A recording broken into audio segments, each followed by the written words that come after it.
નમસ્તે વિદ્યાર્થી મિત્રો, કેમ છો? મજામાં? હા, ધોરણ 7માંથી તમે ધોરણ 8માં માર્ક્સ પ્રમોશન દ્વારા પ્રવેશી ગયા છો અને આ સુખ અને દુઃખનો સમય છે એ આવીને ઊભો રહ્યો. આપણે એનો હિંમતથી સામનો કરવાનો છે અને મા સરસ્વતીને પ્રાર્થના કરવાની કે હવે વહેલી તકે આપણી શાળાઓ ખુલી જાય અને ફરી પાછું ધમધમતું વાતાવરણ થઈ જાય, મેદાનમાં બધા હસતા રમતા થઈ જઈએ. ધોરણ 7ની અંદર તમે મારી પાસે હિન્દી વિષય ભણ્યા ને?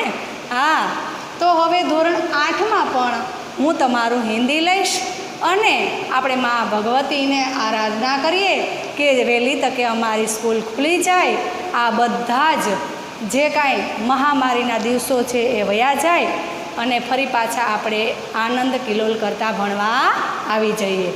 તો સુંદર મજાની પહેલી જ આપણી પ્રાર્થના છે, એના મેં અહીંયા શબ્દાર્થ લખ્યા છે. સાથે સાથે ઈશ્વર પાસે આપણે હંમેશા આરાધના કરતા હોઈએ કે હે ભગવાન, હે સૃષ્ટિના સર્જનહાર, હાથ જોડીને વિનંતી કરીએ કે તું તો દયાળુ છે, પરમ કૃપાળુ છે, એના સિવાય આ સૃષ્ટિનું કોઈ સર્જન કે કોઈ રક્ષણ કરી શકતું નથી. ઈશ્વરે કેવી સરસ મજાની દુનિયા બનાવી, કેવી સરસ મજાની દુનિયાની રચના કરી અને એ સૃષ્ટિના સર્જનહાર ભગવાન, હે પ્રભુ પરમ કૃપાળુ પરમાત્મા, આ જે કાંઈ સમયની અંદર જે કાંઈ એવા દુઃખદ ઘટનાઓ બની છે એને ભૂલી જઈ ફરી પાછા આપણા કાર્યમાં આપણે લાગી જઈએ. તો પહેલી જ સુંદર મજાની કવિતા છે हिंदी અને तेरी है ज़मीन. चलो, इस प्रस्तुत कविता एक प्रार्थना गीत है. क्या है? प्रार्थना गीत है जिसमें ईश्वर के प्रति कृतज्ञता का भाव व्यक्त हुआ है. कृतज्ञता हमारी जो भावना है, हमारे ईश्वर के प्रति जो विचार है, नम्रता है, उसकी बात बताई गई है. साथ ही ईश्वर की सर्वोपरिता भी स्वीकार किया गया है. ईश्वर ही सर्वोपरि है. हाँ, कई लोग मानते नहीं थे कि ईश्वर क्या है, ईश्वर है ही नहीं, ऐसा प्रश्न भी कोई करते हैं. लेकिन ईश्वर के बिना, कुदरत के बिना, भगवान के बिना सृष्टि का सर्जन नहीं होता. अब तो इस समय में सबको पता चल गया है कि ईश्वर ही सृष्टि के सर्जनहार हैं. अभी देखो, इस भयंकर संकट में कुदरत ने हमें बचाया. हमें उनको हाथ जोड़कर वंदन करना चाहिए, प्रार्थना करनी चाहिए कि हे भगवान, हे ईश्वर, आप हमें सदा ऐसे ही बख्शिश करना. तो ऐसी है हमारी प्रार्थना भी है, वह मैं आपको अच्छी तरह से समझाती हूँ. तेरी है ज़मीन, तेरा आसमान, तू बड़ा मेहरबान, तू बख्शिश कर. भगवान, तेरी ही ज़मीन है. हाँ, भगवान के चाहने से ही, भगवान की इच्छा से ही हम धरती पर आए हैं. यह तो हम ऐसे ही मानवता के भेद में पड़े हैं, ये मेरा, वो मेरा, लेकिन यह सब ईश्वर का ही है. तो हे परम कृपाळु भगवान, तेरी है ज़मीन, तेरा आसमान. क्या आसमान हम कह सकते हैं कि मेरा है? नहीं. तू बड़ा मेहरबान है ईश्वर, तू बहुत कृपालु है, दयालु है. तेरी कृपा से तू बख्शिश कर, हमें भेंट दे, हमारा शरीर स्वस्थ रख. तो हम भगवान से यह प्रार्थना करते हैं, तेरी है ज़मीन, तेरा आसमान, तू बड़ा मेहरबान, तू बख्शिश कर. सभी का है तू, सभी तेरे. क्या कहा? सभी का है तुम. हे भगवान, तो सभी का है. मैं ऐसे नहीं कह सकती मेरा अकेली का है भगवान है. आप भी नहीं कह सकते कि मेरे ही भगवान है. नहीं, सबका ईश्वर है और ईश्वर एक ही है. सभी का है तू और सभी तेरे. हम सब किसके हैं मेहमान? हम सब किसके बनाए बालक हैं? ईश्वर के ही बनाए हुए बालक है. सभी तेरे हैं. खुदा मेरे तू बख्शिश कर। हे भगवान, हे खुदा, हे ईश्वर, तू हमें रहम कर, तू हमें भेंट दे, तू हमें उपहार दे। क्षमा करना, माफ़ कर देना ईश्वर। हम कभी भूल करते हैं तो हमारी भूल को आप माफ़ कर देना। खुदा मेरे तू बख्शिश कर। फिर आगे क्या लिखा है? तेरी मर्जी से ए मालिक हम इस दुनिया में आए हैं।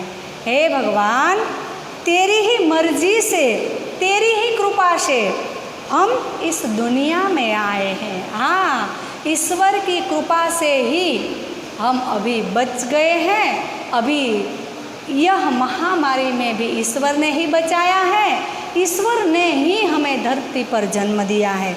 तो तेरी मर्जी से हे मालिक, मालिक यानी ईश्वर भगवान प्रभु, आपकी इच्छा से ही धरती पर हम आए हैं, हम इस दुनिया में आए हैं। तेरी रहमत से हम सब ने यह जिस्म ओ जा पाए हैं। क्या कहा? तेरी रहमत, हे भगवान, तेरी कृपा से ही हमें यह शरीर भी मिला है और उसमें प्राण भी, उसमें जी भी।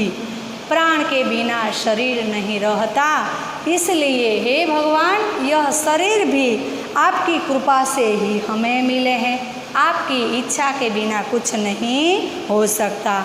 तू अपनी नज़र हम पर रखना। हे ईश्वर, तू अपनी नज़र हम पर रखना।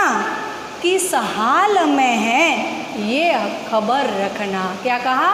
हम किस हाल में हैं यह आप खबर भी रखना। सुख में है, दुख में है, लेकिन तू हमारे साथ रहना। तेरी है ज़मीन, तेरा आसमान, तू बड़ा मेहरबान, तू बख्शिश कर। हे भगवान, यह सब तेरा ही है। ज़मीन तेरी, आसमान तेरा। आपने ही, आपकी इच्छा से ही हमें धरती पर भेजा है। तो तू हमें बख्शिश कर, क्षमा कर देना, भेंट देना। तू चाहे तो हमें रखे, तू चाहे तो हमें मारे। हे ईश्वर, आपकी मर्जी के बिना कुछ नहीं हो सकता। कोई कभी कभी बात करते हैं बच्चे तो कहते हैं कि टीचर इतनी सारी बीमारी में से भी वह बच गए। कहते हैं ना, बातें करते हैं ना। अभी अभी आप बहुत ऐसी बातें सुनते हैं कि यह बेचारा बीमार था, इनको ऐसे कोरोना हो गया था, फिर भी बच गया। ईश्वर की जो इच्छा है तो हम बच जाएंगे। इसलिए इधर लिखा है, तू चाहे तो हमें रखे। हे ईश्वर, तू जो चाहेगा तो हमें रखना, तू जो चाहे तो मारे। ईश्वर जो मारना चाहते हैं तो कोई नहीं बचा सकता। जिंदगी है, ईश्वर चाहता है कि यह जिंदा रहेगा, इसकी इतनी ही जिंदगी है तो हम जिंदा रह सकते हैं। हे ईश्वर, तू चाहे तो हमें रखे, तू चाहे तो हमें मारे। तेरे आगे झुका के सर खड़े हैं आज हम सारे। तेरे आगे झुका के सर खड़े हैं आज हम सारे। हे भगवान, हाथ जोड़कर प्रार्थना करते हैं कि इस दुनिया में आए हैं तो अच्छे कार्य करें, हमारा शरीर स्वस्थ रखना। तू चाहे तो जिंदा रखे, तू चाहे तो हमें मारे। तेरे आगे शीश झुकाकर प्रार्थना करते हैं कि हमें बख्शिश कर, हमें भेंट दे। ओ सबसे बड़ी ताकत वाले, बहुत अच्छी तरह से लिखा कविता में कि ओ सबसे बड़ी ताकत वाले, तू चाहे तो हर आफत टाले। हाँ, क्या लिखा? ओ सबसे बड़ी ताकत वाले, तू चाहे तो हर आफत टाले। ईश्वर जो चाहे तो कोई भी आफत हो, कोई भी मुसीबत हो, कोई भी मुश्किल कार्य हो, टल जाता है। लेकिन ईश्वर नहीं चाहता। ईश्वर जो हमें बचाना चाहता है तो हमें कोई नहीं मार सकता। इसलिए हे ईश्वर, तू जो चाहे तो हर आफत, हर मुसीबत को टाल सकता है। हमें क्षमा कर देना। हे भगवान, ऐसी कोई मुसीबत आ जाए, हम तो बहुत सारी भूल करते हैं, लेकिन क्षमा करने वाला भी वह सबसे बड़ी ताकत वाला ही है। बहुत सारी भूल कर हमें ज़िंदगी में ऐसे ही जीते हैं, फिर भी हमें ईश्वर माफ़ कर देता है। ईश्वर से हम ऐसे ही नमन करके शीश झुकाकर प्रार्थना करते हैं, तेरी है ज़मीन तेरा आसमान, तू बड़ा मेहरबान, तू बख्शिश कर। हे भगवान, कोई भूल हो जाए तो हमें क्षमा कर देना। हमें भेंट में ये शरीर मिला है, यह प्राण मिले हैं, बहुत अच्छी तरह से हम आपका जो वंदन करना है, प्रार्थना करना है, वह करते रहें, दूसरों का हम भला करते रहें, ऐसी हमें बख्शिश दे, ऐसी हमें कृपा करना। हाँ बाળકો, बहुत सुंदर मजानी कवितानी रचना करेली छे। ईश्वर सर्वोपरि सर्व जग्याए छे। આપણને એમ થાય કે આ મને ક્યાં ઈશ્વર દેખે છે, પણ ઈશ્વર આપણને જોવે છે। આપણે સારું કાર્ય કરીએ, ખરાબ કરીએ, જે કાંઈ કરીએ છીએ એમાં ઈશ્વર આપણને જોવે જ છે। માટે પરમ કૃપાળુ પરમાત્માને આરાધના કરીએ, પ્રાર્થના કરીએ, આવી મુસીબતમાંથી તું બચાવતો રહેજે અને સદાને માટે અમારા ઉપર કૃપા કરજે। વિદ્યાર્થી મિત્રો, આપણને ખ્યાલ છે કે આપણે જ્યારે વર્ગખંડની અંદર ભણતા હોય ત્યારે પહેલાં પાઠનું નામ લખીએ સુંદર અક્ષરે। કવિતા હોય, પાઠ હોય કે કોઈ વાર્તા કહાની સ્વરૂપે હોય, આમાં પણ આપણે પહેલાં જ પાઠનું નામ લખવાનું છે અને આજના હોમવર્કમાં CWમાં શબ્દાર્થ ફેર નોટમાં લખો। કેમાં લખવાના રહેશે તમારે શબ્દાર્થ? પહેલાં ફેર નોટમાં, પછી જ્યારે બીજા તાસની અંદર હું ભણાવીશ ત્યારે આ પ્રાર્થનાનું આપણે ગાયન કરશું અને એના સ્વાધ્યાય અને અભ્યાસના પ્રશ્નો છે એમાં લખવાના રહેશે। નમસ્તે બાળકો।